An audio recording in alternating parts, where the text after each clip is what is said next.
Tara, samahan niyo ako magluto ng isa sa pinakamasarap at paborito kong merienda. So, hindi na tayo kailangan pang bumili sa labas. Sa atin lang ay makakagawa na tayo. Gagamit lang ako ng konting-konting mantika. Ganyan.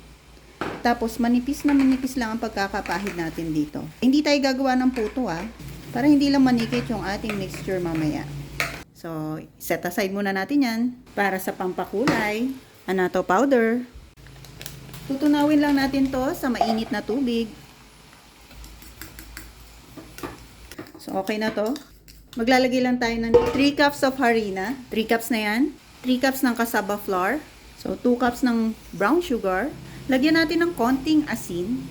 Iwi-whisk ko muna to para dito pa lang ay mahalo na. Kasi medyo namuumuo ang ating harina. Ayan. So, kapag kaganyan na, okay na yan. Lalagyan na natin ng tubig. 9 cups of water. Lalagyan na natin yung pampakulay. Yung tinunaw nating annatto powder kanina. Siyempre, magpapalapot dyan or magpapakunat dyan ay itong ating lye water. 1 tablespoon, equivalent ng 3 teaspoon. Ayan. So, nasa inyo kung gusto nyo pang dagdagan ng kulay. Akin, mukhang dadagdagan ko pa, So, dinagdagan ko pa ng annatto powder na tinunaw sa tubig, hot water, para mas makulay. So, pag okay na yan, sasalain na natin. So, bago natin ilagay sa ating mga molder, so, make sure, magpapakulo na kayo ng tubig dito,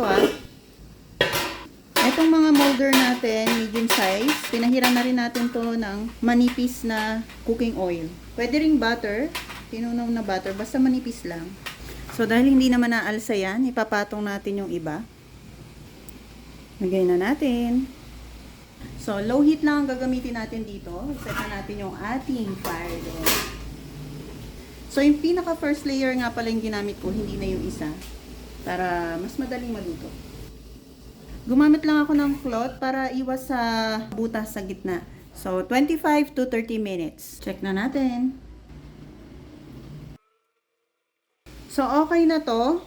Medyo natuluan nga lang yung first layer natin, yung nakapatong. So, mas advisable talaga na hanggang second layer lang ng mga molder yung nakapatong para iwas dun sa pagkabutas katulad nito. Ayan.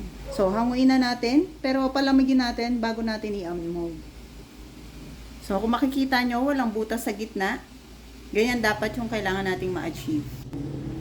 Napakadali lang. So chewy.